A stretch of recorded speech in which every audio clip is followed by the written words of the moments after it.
मध्यरात्री सोलापुरात झालेल्या ढगफुटी सदृश पावसानं संपूर्ण शहरात हाहाकार माजवला। अचानक आलेल्या या मुसळधार पावसामुळे शहरातील अनेक भाग जलमय झाल्याचे दिसून आले। यामुळे नागरिकांचे प्रचंड हाल झाल्याचे पाहावयास मिळाले। बीडी घरकुल, दहिटणे, शेळगी, 256 गाळे, अक्कलकोट रोड आणि बाळे, अवंतीनगर, वसंत विहार, गणेश नगर आदी परिसरात पावसाचा सर्वाधिक फटका बसला। या भागातील अनेक घरात पाणी शिरल्यामुळे नागरिकांना रात्रभर जागून घरातील सामान पाण्यापासून वाचवण्यासाठी धडपड करावी लागली। परिस्थितीचं गांभीर्य लक्षात घेता आमदार विजयकुमार देशमुख, नगरसेवक अमर पुदाले, अविनाश पाटील, ज्ञानेश्वर कारभारी आदींसह पालिका आयुक्त डॉ. सचिन ओंबासे, अतिरिक्त आयुक्त संदीप कारंजे यांनी पाणी साचलेल्या भागात प्रत्यक्ष जाऊन पाण्यात उतरून पाहणी करताना दिसून आले।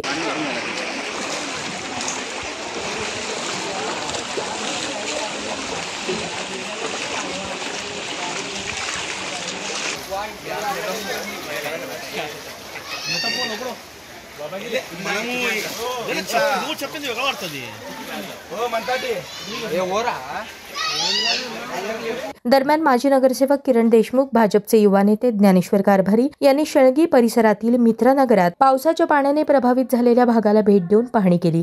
यावेळी डॉ. किरण देशमुख यांनी लोकांची तारंबळ पाहून पालिका प्रशासनाला तात्काळ उपाययोजना करण्याच्या सूचना करताना दिसून आले। पावसाचे पाणी ओसरल्यानंतर प्रत्यक्ष कामाला सुरुवात केली जाईल। तोपर्यंत ज्या भागात पाणी थांबले आहे अशा भागात तात्पुरत्या स्वरूपात उपाययोजना करण्याचे काम सुरू असल्याची माहिती पालिका आयुक्त सचिन ओंबासे यांनी दिली। आपत्ती आहे त्याच्यामध्ये सडन रेनफॉल झाल्यामुळे नॅचरली जे सकल भाग आहे त्याच्यामध्ये पाणी जमा झालेलं आहे।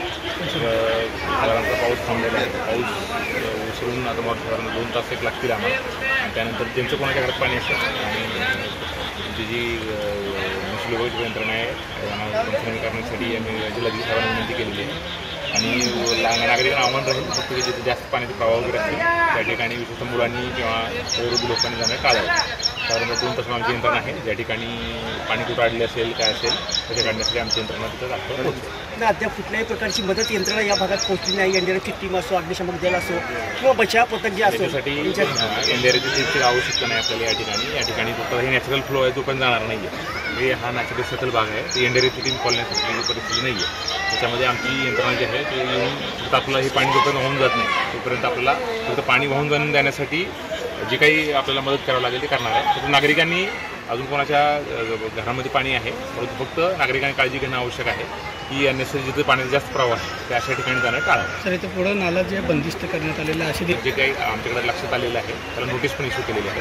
आता समजा 1-2 दिवसात नाही काढलं तर आमच्याकडून ती कारवाई काढली।